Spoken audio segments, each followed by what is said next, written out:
Kia ora everyone. Welcome to this TechWomen event. We are just waiting on a few more attendees to flood through the doors and we'll kick off shortly.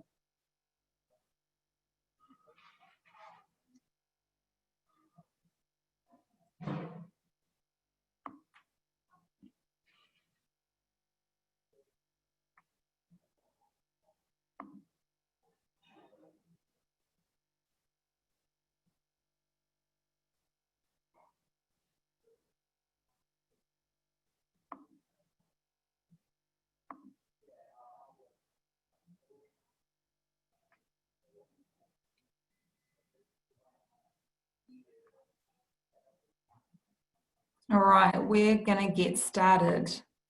So thank you all for joining us on the first day of Tech Week 2020. This set of events that happened during Tech Week should have taken place in May, and as we all know, there was a wee pandemic that put a lot of our lives on hold, and we're really delighted to have been able to reschedule Tech Week for this week, and I hope that you are signing in virtually or heading across in person to a number of other events that are happening all over the country. Some really amazing stuff. If you haven't had a look at the program online, it's pretty spectacular. I searched for space this morning and I got some really amazing events that are coming up around the New Zealand space industry. So feel free to have a Google and see what's going on. So the plan of attack for our TechWomen events this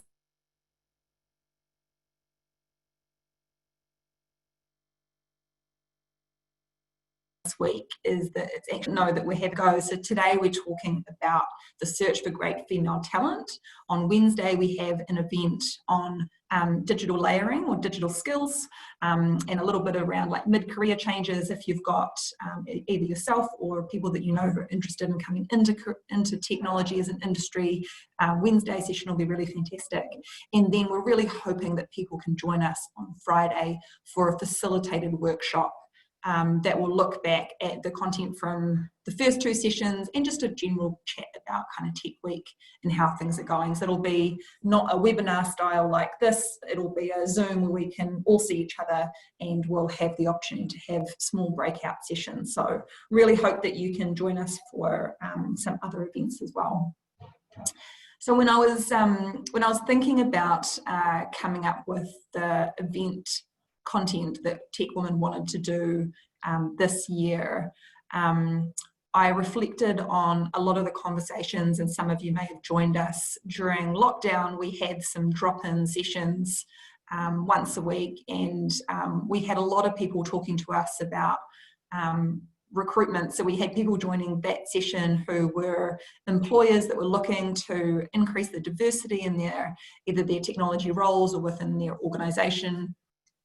And we had a lot of women join us who were looking at how to get into the industry or look for their first role in the tech sector. So it's something that I, as the chair of TechWomen, get asked a lot. I have hiring managers and organisations calling me saying, Eva, where are all the women? Like, I really want to hire more women, but I don't know where to find them when I'm putting ads out online. I'm not getting great diversity through in terms of candidates. And then I also have women calling me saying, hey, Eva, I can't even get to interview stage. Everyone says that they want really great female talent, but I can't even get a foot in the door. So when I first kind of started coming up with those ideas, I was like, I'm sure that we're on two sides of the same coin and we're trying to get the same result. And so I thought we'd have a bit of a kōrero about that today. So I'm just going to stop sharing my screen briefly. So we've got a panel of speakers today, three amazing women, and we're going to talk through a few different things. So I am going to introduce my first speaker for today. So Lauren Foster is a colleague of mine. She lives in Wellington with me at the Deloitte office, and she helps organisations and their people understand and adapt to changes driven by organisational transformations, digital disruptions, mergers and acquisitions. She's a subject matter expert in strategic change management, communications, learning and development. She has 15 years of experience across the US, Europe and New Zealand, and she's now a proud Kiwi. So I'd like to invite Lauren to speak with us today. I'm going to turn my video off and I'll see you in a few minutes. Excellent. Thanks, Eva, and kia ora, everyone. First of all, I want to make it clear that I don't live at the Deloitte office with Eva, although it does feel like it sometimes. When Eva kind of gave me the problem statement, which is how do we get more female talent into tech roles, one of the things that she and I talked about is that this isn't something that this is not a situation you can solve just at the recruitment point.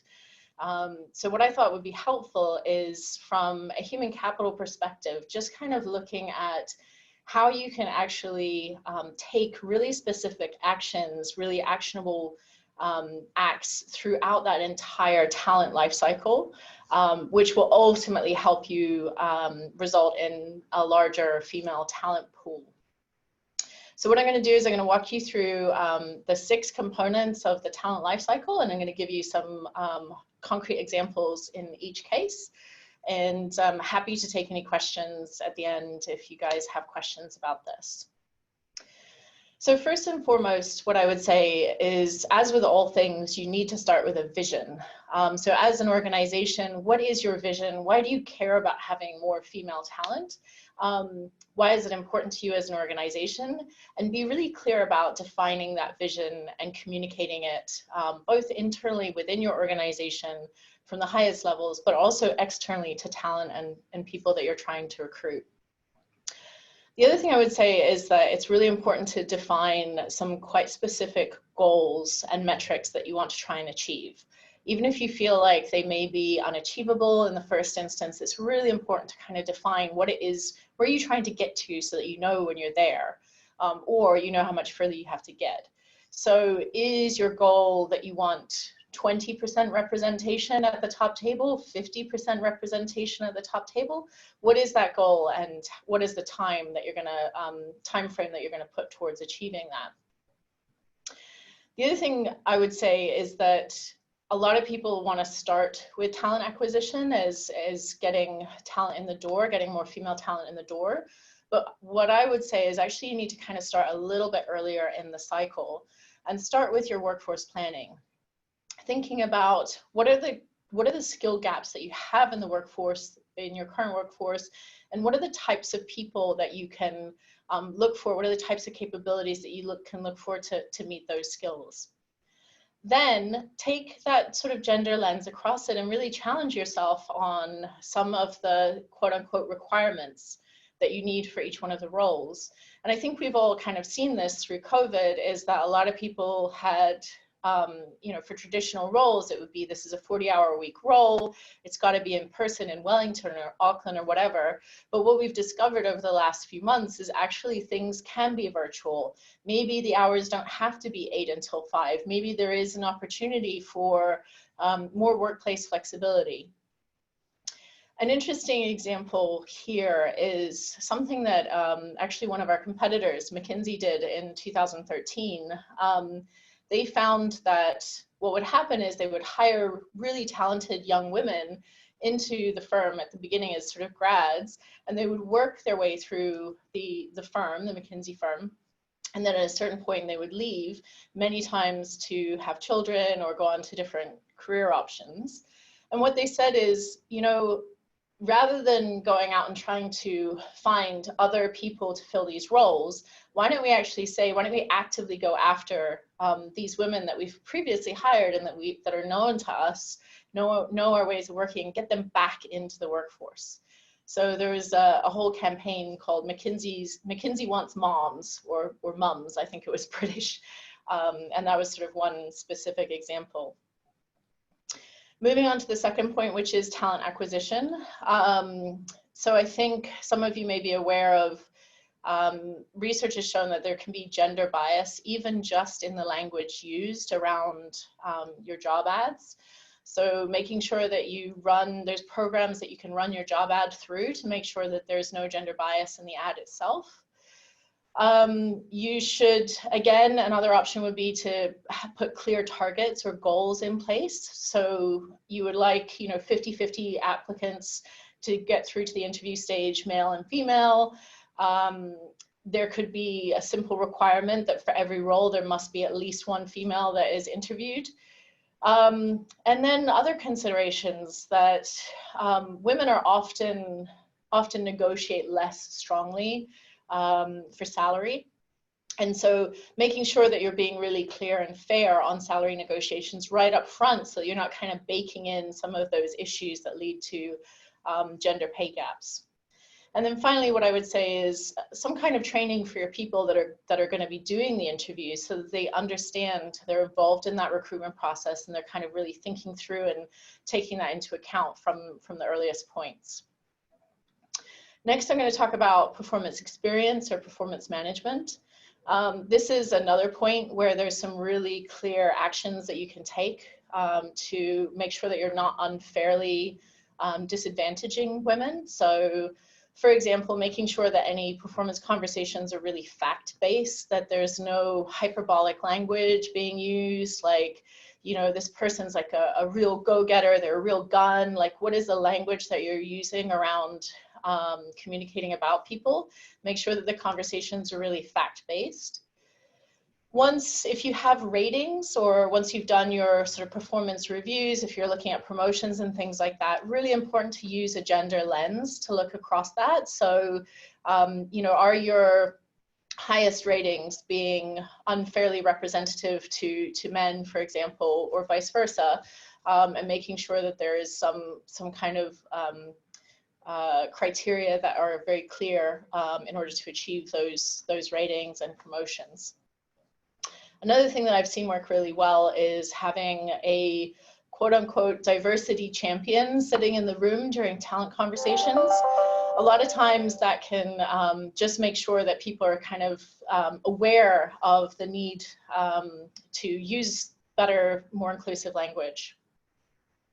Moving on to employee development. So this might be programs like mentoring programs or reverse mentoring. So if you're in a situation where you don't have a lot of females at the top levels of your organization, are you able to have a reverse mentoring program where you have more junior females mentoring more senior males through their career?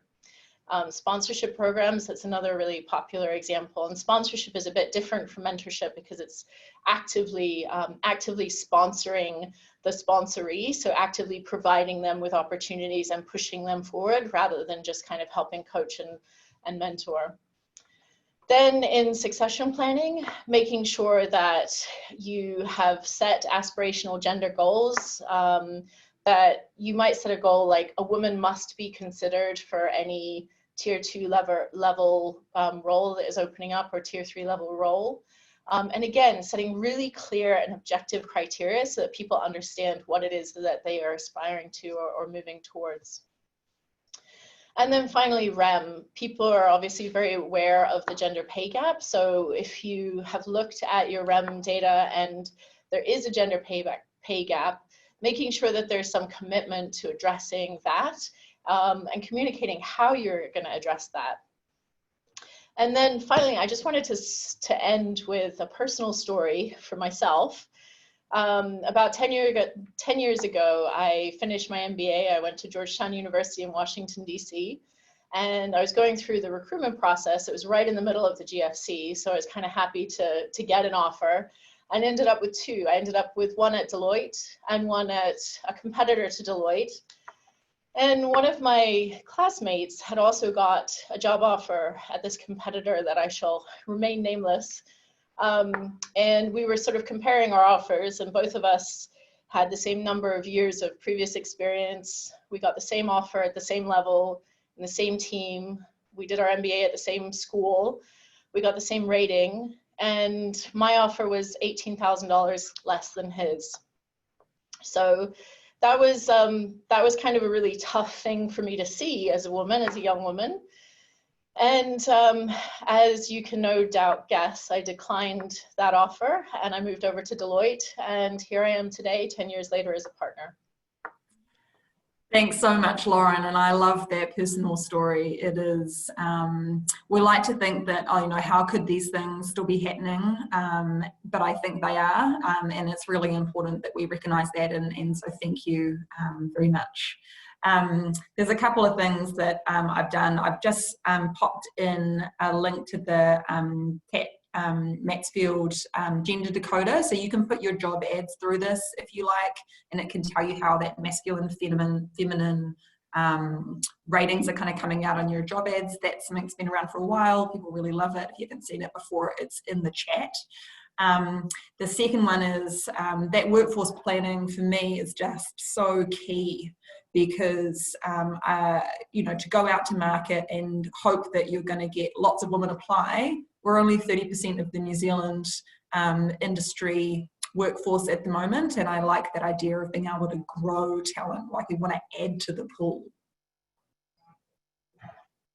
Awesome. Okay, thank you so much, Lauren. Next, I'd like to introduce Julie Fitzgerald. So Julie is an organisational learning manager at Z Energy.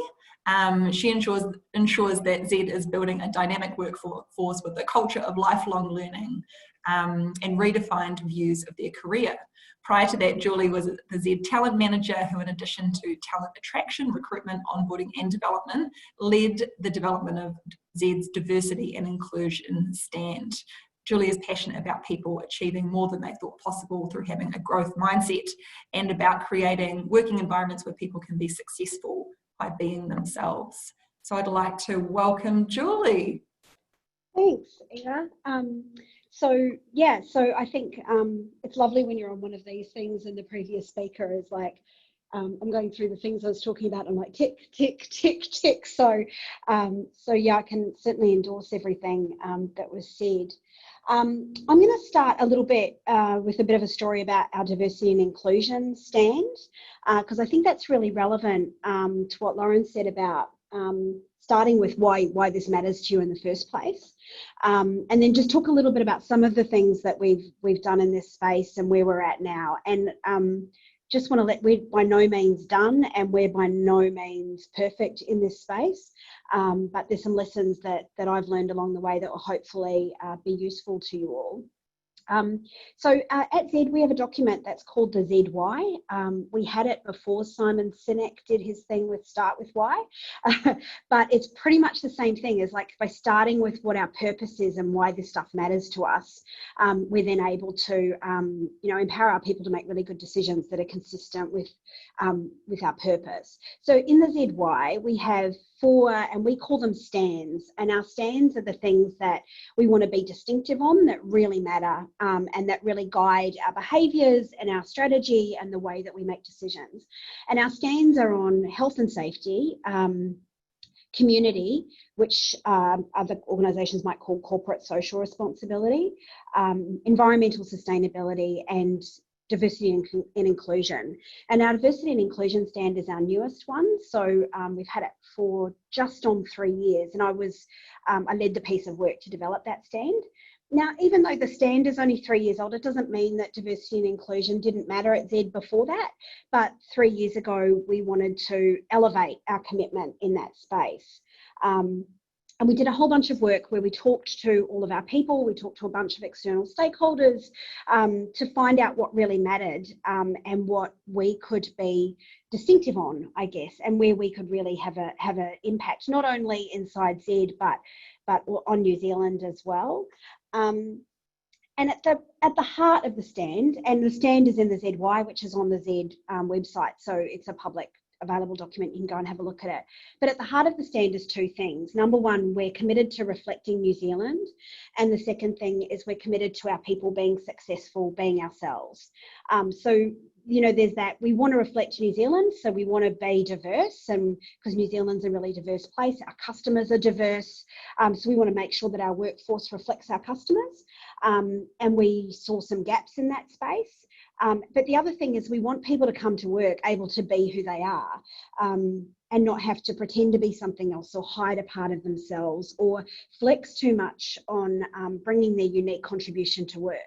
And I think if you take those two kind of starting premises of our diversity and inclusion stand about reflecting New Zealand and being successful being ourselves, that then informs the things that we do to achieve on those two things. So when we look at the Reflecting New Zealand and we look at gender, we were sitting at about 60-40 gender balance back then, and we'd taken quite a lot of ground in the previous few years. I think we sort of were at 70-30 10 years ago, having been Shell New Zealand prior to becoming Z. And now we're sitting at, so that was 60-40 excluding our operations, and our operations are a separate focus. We're now sitting at like 48% women and 51% men. So we're nearly at 50-50 gender balance in our kind of corporate audience.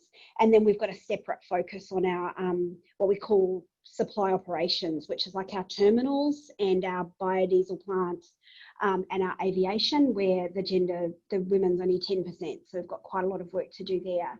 But in the offices, like great progress, and in digital, that, you know, we've still got a bit of work to do. So if you look at our digital gender balance, we're certainly more men than women. So what are some of the things that we're doing to attract more women to work in the digital space?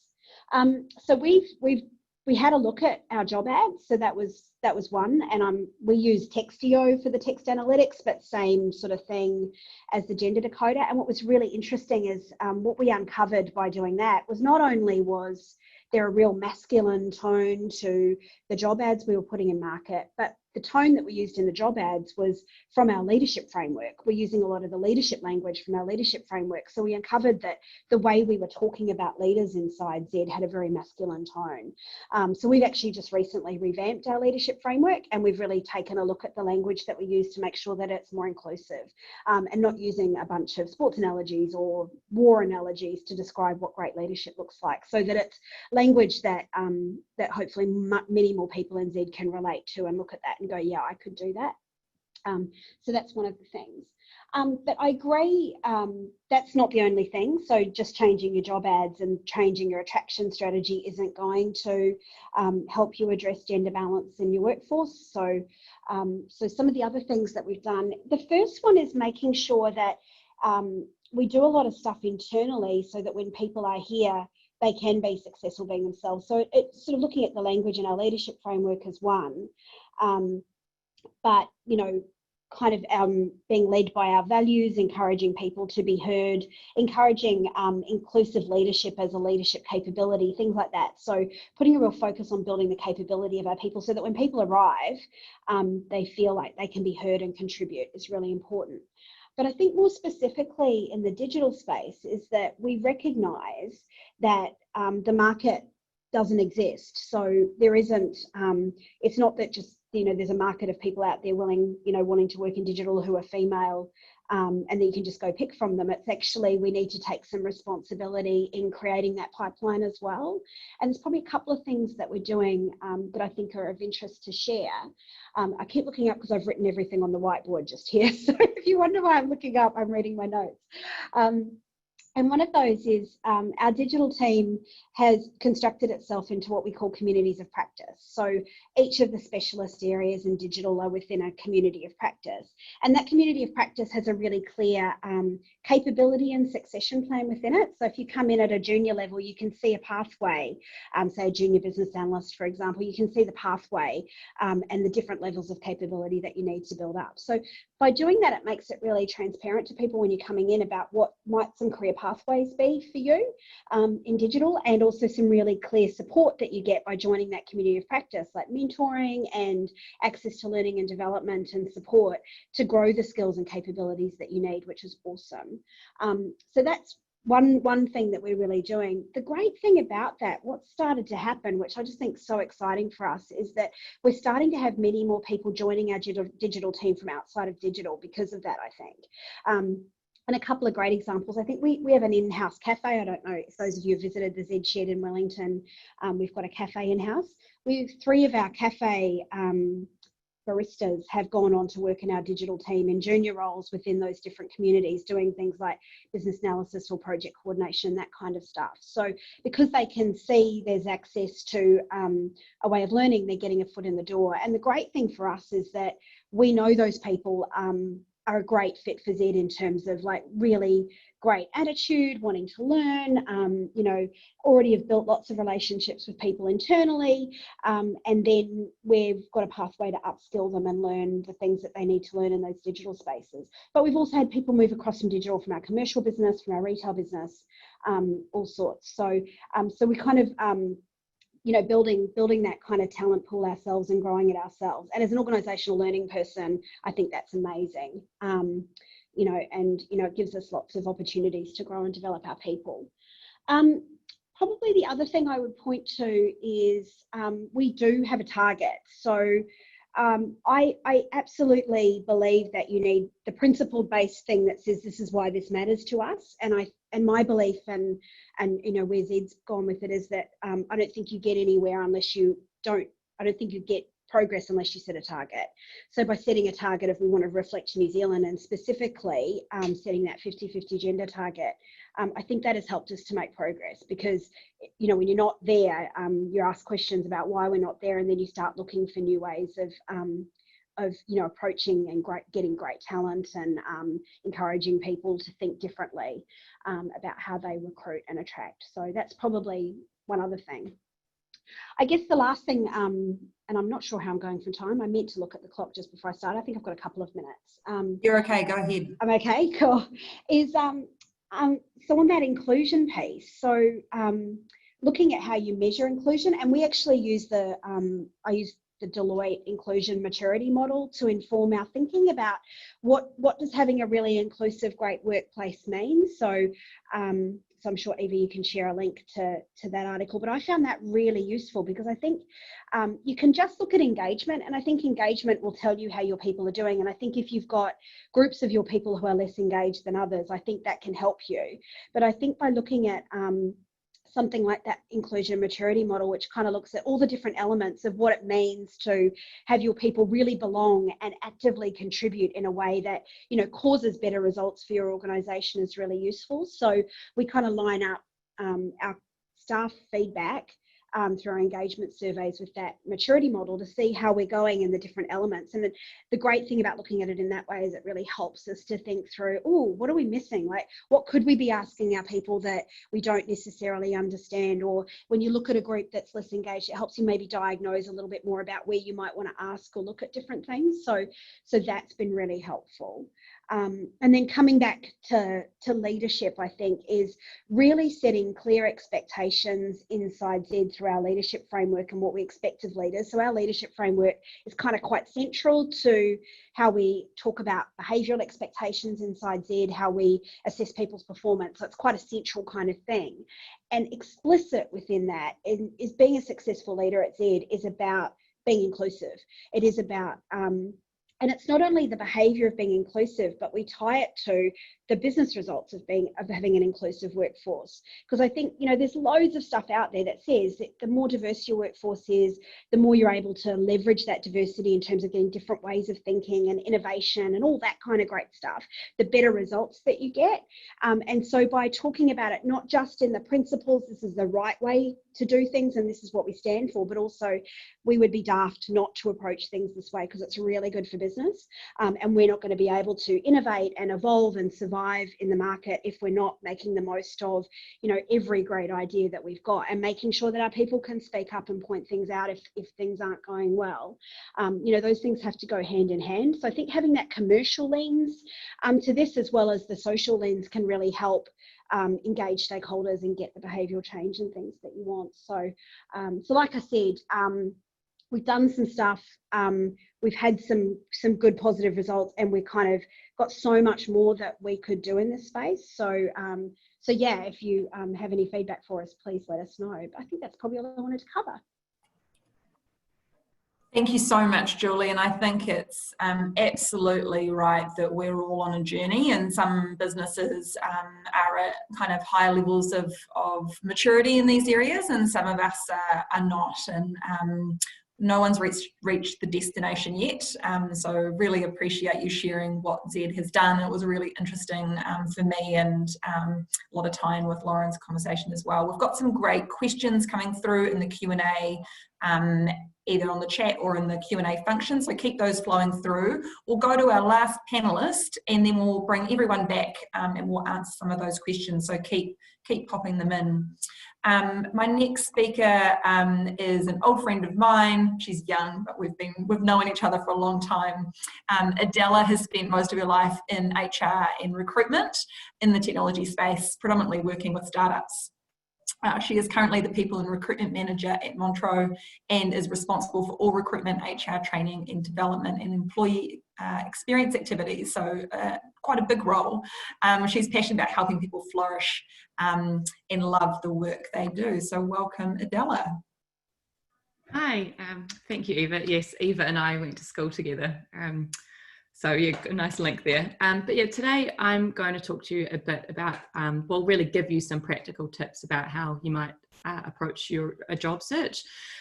So I'm going to run through the stages, I guess, from searching through to interviewing, and then I'll leave you with, I guess, kind of top 5 takeaways as well. Great, so I'll just dive in, and where I want to start is with I guess when you're about to start that job search, is really start with getting your CV and your online profiles right first. You know, CVs can be daunting, particularly if you haven't rewritten one in a while. I'd recommend taking the time to get it to a level that you're really happy with. You know, and don't worry about length of CV. I think it's just get those key points of your roles down and what you want to articulate versus trying to hold yourself to 1 or 2 pages. I always recommend getting a friend or a colleague or an ex-colleague to look through your CV as well, to have a second pair of eyes on it. Once you finish that CV, move on to your online profiles. You know, LinkedIn is such a massive tool for recruiters. I always advise get that LinkedIn profile, you know, really up to date. Actually almost use as much content in your LinkedIn profile that you do your CV, because recruiters will often either find you on LinkedIn or be checking your CV against your LinkedIn for more detail. So the more detail you have across both of those, the better.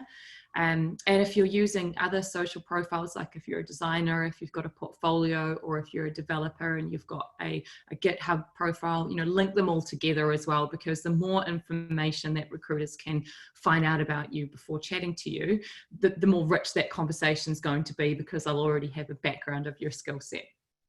So that's what I would sort of highlight as key points around your CV and your online profiles. Next is, I guess, you're getting to that point of searching for those roles. And there's a variety of techniques that you can, or places that you can find roles. The biggest one, and we often talk about this, is networking. And I do think networking is such a crucial part of setting yourself up to find those new roles.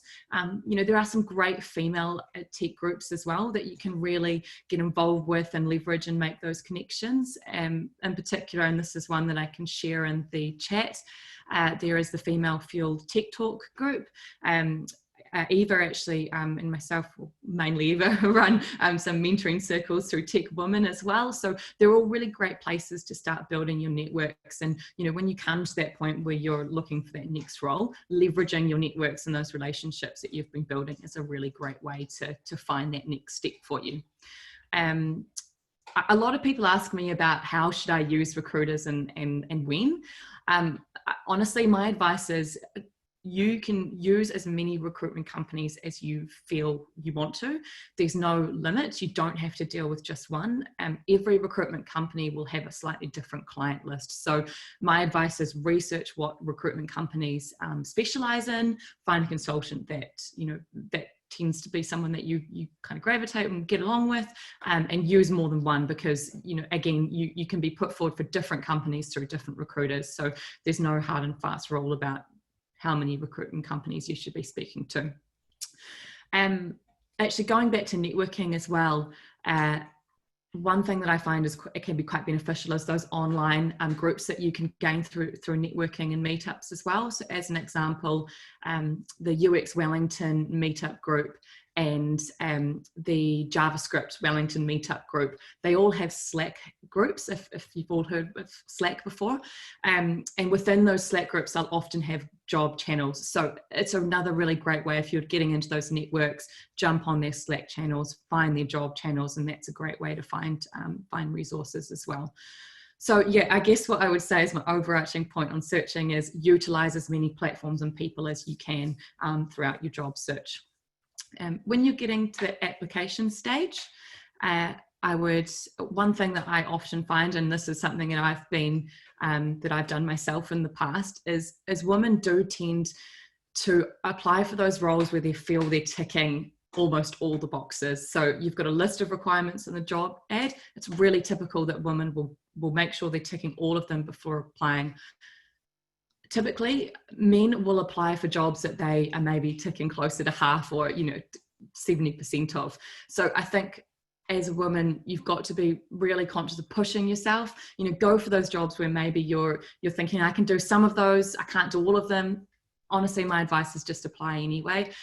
So many companies are hiring on a combination of skills and cultural fit and behavioural traits that, if you're not ticking every technical box, you've still got a great chance, and you never know where it's going to land. So I would honestly just recommend that you apply.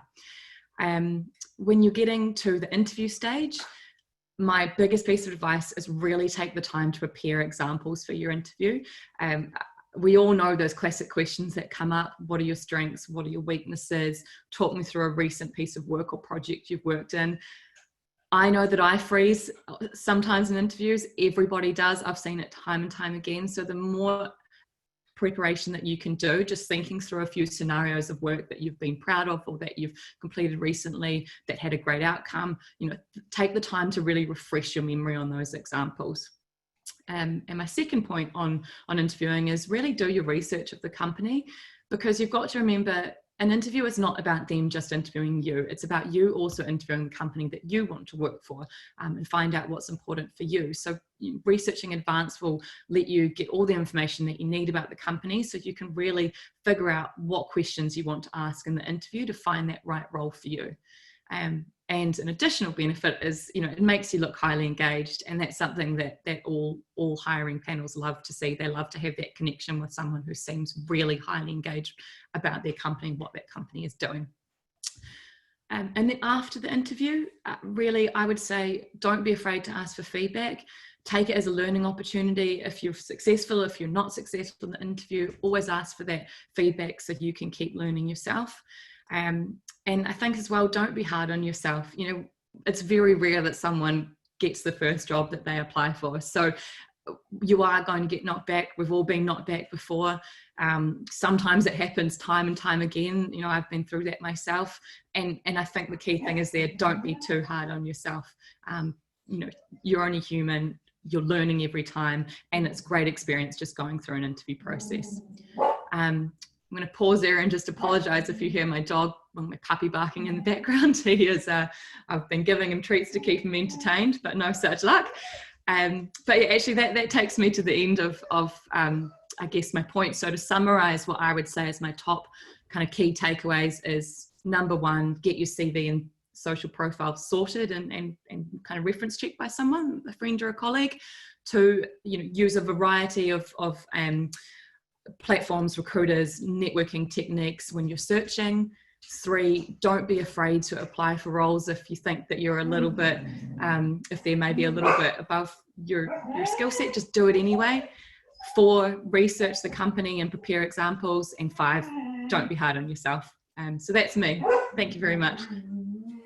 Thanks, Adela. I'll let you go on mute. I was going to throw the first question to you, but you can pet your beautiful puppy. Give them some treats and we'll come back to you. I'm going to ask my fellow panelists to come back online, and I might start with one for you, Julie. So just pop yourself off mute. Someone's put here, from what you said about the cafe staff who became junior staff in the digital space, I take it you decided to hire them based on personal attributes rather than technical capability. and I assume that this was therefore due to achieving your diversity targets in the absence of an externally available talent pool. You want to tell us a bit more about that? Yeah, so it's an interesting point. I think what we did is probably a mixture of stuff. So, but the first thing is that we wouldn't ever put in somebody in a role if they didn't have the capability to do the role. I do think though sometimes we can miss the value in some of the transferable skills that people have. And so if we're looking down one pathway in terms of, well, a tester would have this experience and that's what we're looking for, what our cafe staff have actually helped our team to do is think more broadly about, well, what are the skills and talents that a person needs to be a really great tester or business analyst or infrastructure person. So one great example is one of our previous cafe managers who's now working in our testing team. She was a site leader on one of our retail sites before coming to work in the office. And she's now working testing our site systems. So even though she had no experience in testing, she has a really deep understanding of our retail network and what they do and how they use the systems. And so she actually is adding an enormous amount of value in that role. She's learning about the testing discipline, but she brings a whole bunch of operational knowledge and is really adding value in a different way.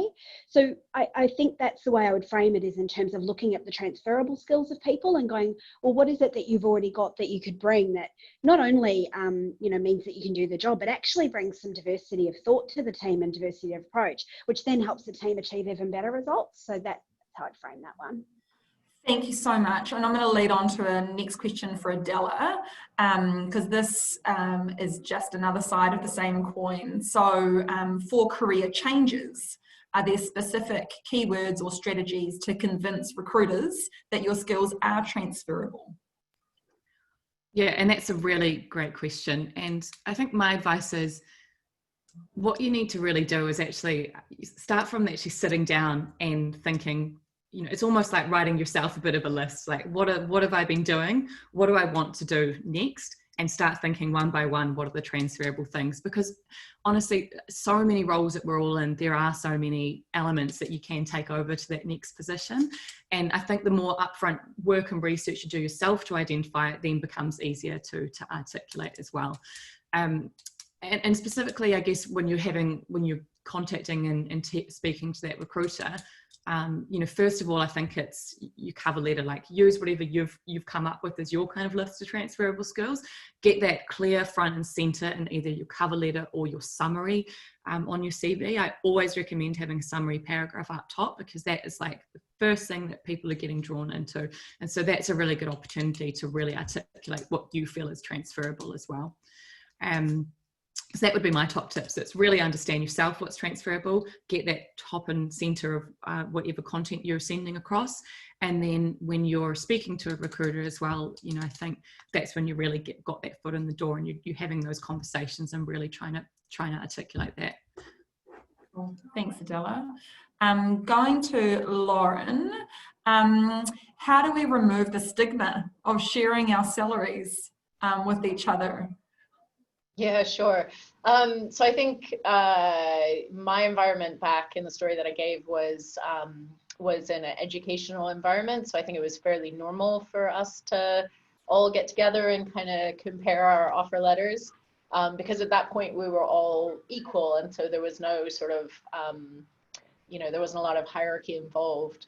I actually think that particularly some of the younger generations, that stigma doesn't exist a lot anymore. I think it's starting to go away. So I definitely see with our millennials and our Gen Z that they're very free and frank about their salary and their bonus and all that kind of stuff. And it's really pretty transparent. And then there's also tools. I see this less in New Zealand than in the States, but there's a tool called Glassdoor. And you can type in the company and your level, and it kind of shows you some example, or like the job title, like project manager or whatever, and it shows you some kind of example salary bands.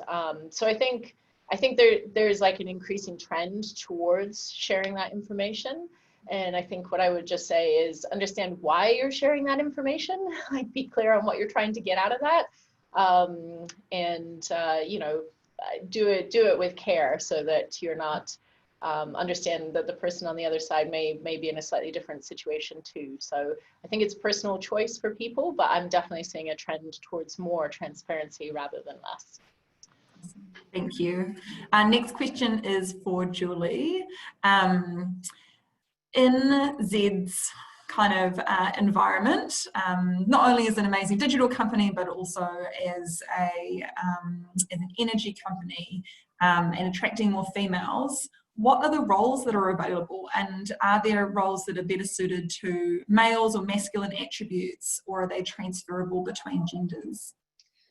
So I don't believe there are masculine and feminine attributes. I think that we all have attributes and we all have preferences. And then maybe on average, based on experiences, you might have women that are stronger in some areas, but you'll also have women within that group who are equally not strong in those areas. And I've worked with men who are stronger at what you might consider to be more of the feminine attributes. So I think I wouldn't describe it in that way.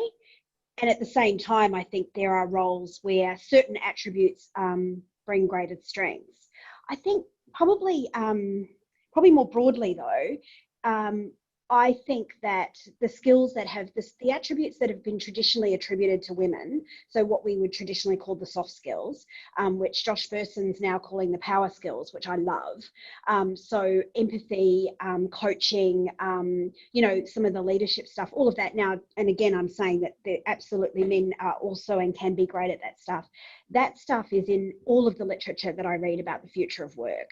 So if you see yourself as a woman who's got more of those traditionally like female skills, I would start calling them power skills, and I wouldn't call them female skills. I would just call them skills that are really valuable in the modern workforce. And I think all of those are skills that are really useful in all of the roles we have in Z. We expect everybody in Z to have capability in innovation, capability in customer experience and empathy interviewing and all of that sort of stuff. So regardless of where you're coming in, that stuff's going to be valuable for us. Awesome. Thank you so much. Might go back to you, Lauren. I know that Deloitte, we do a lot of work with particularly the large end of town, but also a lot of organisations around New Zealand. So someone said here in the chat, if you don't measure, you can never improve.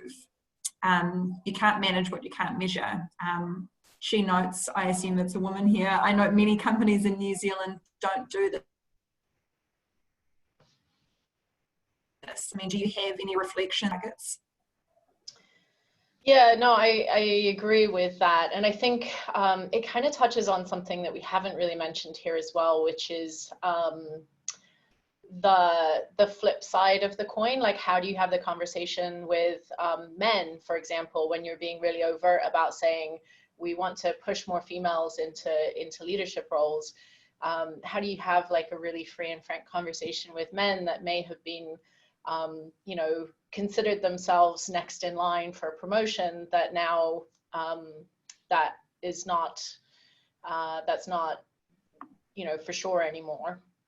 And I think what it is it's about, again, transparency. I saw another question there that was talking about, do you consider goals and targets as internal only, or do you put them in your ads? And, I think that absolutely you can put components of that in your ad. When you read about an organization and it says, Z is New Zealand's leading, company for gas or petrol as it is here, and it has like the little about section, I think it's absolutely a good idea to include information around where you stand on gender issues. Because I think what it does is it signals to employees, potential employees, it kind of signals where you stand. So the short answer is it's tricky. There's no easy solution to this, but I think that it's a mixture of all of the little parts and pieces that organizations can take that lead to a change in gender equality overall. Thanks, Lauren. I'll send this next one out to Adela. Where are some good channels to tap into junior female technical talent? Prefer to engage rather than advertising or LinkedIn. I guess where is recruitment kind of going in terms of finding great staff? Because perhaps the days of advertising on Seek are gone. Yeah, that's a really good question. I would answer this in two ways. So I think employer branding is a really big part of this. It's almost like starting at the top of the funnel. And I'll give some practical examples on that. And then also once you're at that job, I guess that stage where you've got a job that you're specifically recruiting for, there are definitely avenues that you can go through as well. So start with going to employer branding. What I found really useful in the past is getting some of our female staff members to write blogs, even talk about some of the policies that are aimed at females. So for example, we've had blogs go out about our great parental policy that we put out. We've had some of our actuaries, female actuaries, writing about their experiences at our company. So I think just getting out the message from some of your female staff in a branding way is really great to just start getting the message out there. And then hopefully by the time you're getting to when you're advertising, your company name is already in people's minds. But on top of that, I would suggest platforms like if you go to Summer of Tech, they run tech, not only the tech side of it, but they also do marketing and HR, Summer of Biz as well. And that's a great avenue to find junior female talent. I'd also suggest researching the female meetup groups and asking if, what they're looking for speakers on. Maybe they've got a topic that you can go and speak about. Maybe you can even just attend one of those meetups and start chatting to those people. So yeah, that would be my advice is start with employer branding, even when you're not hiring. And then when you are hiring, be specific about where you're looking for that female talent. Yeah, thanks Adela, and I certainly know that Victoria University, where I'm an alumni, they have a Vic Women in Tech group, and I'm sure if you're based in Wellington, or maybe there'll be an equivalent in Auckland or Christchurch or Dunedin or Waikato, reach out to those groups, and yeah, like Adela said, maybe you can pop in and say hi and meet some of them and understand what's going on for them, because I don't think we can dismiss that it's a pretty scary world at the moment for those students who are studying it and looking at what is going to be a pretty large economic impact to our world. So I think they'd really appreciate companies going out and speaking to them about the opportunities that are going on too. Can I add one more thing as well, Eva, that I thought might be relevant is in general, referral programs are a really great way to get talent. Like, it is definitely proven that a referral will engage quicker with the company.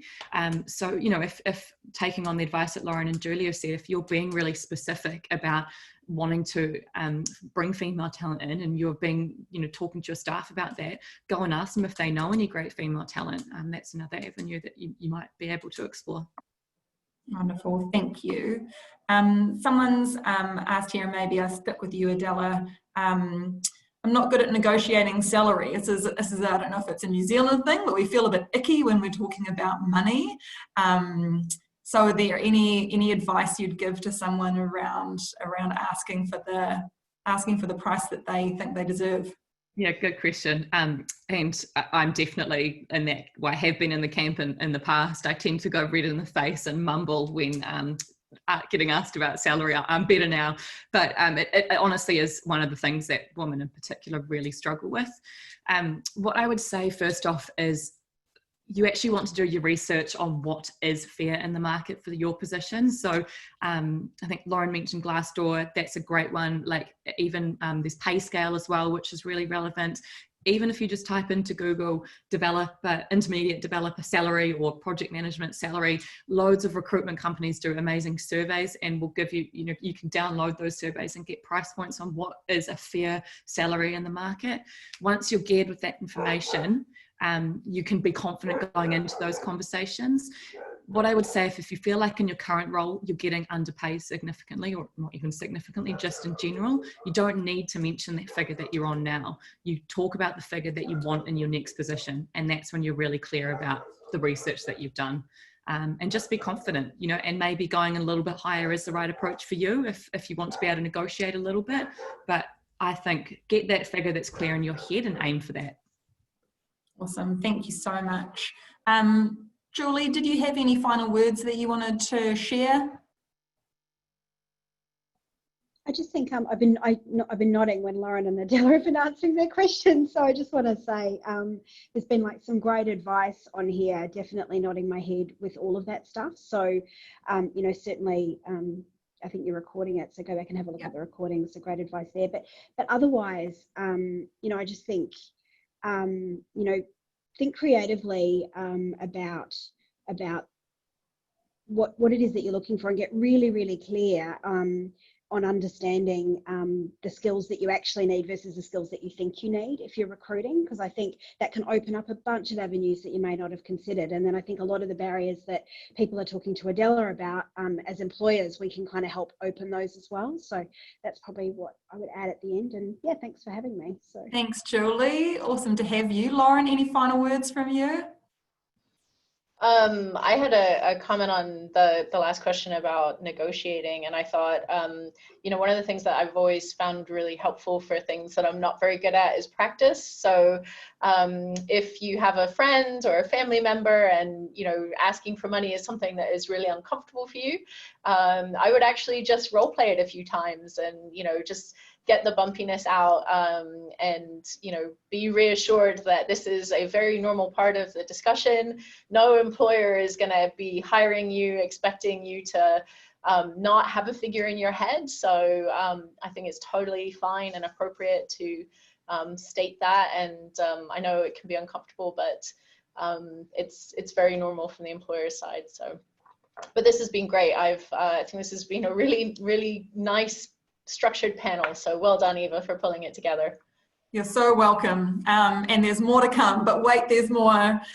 Please join us on Wednesday at 11:30. If you type TechWomen into the Tech Week search bar, or if you look on techwomen.nz, our site will have the link up there.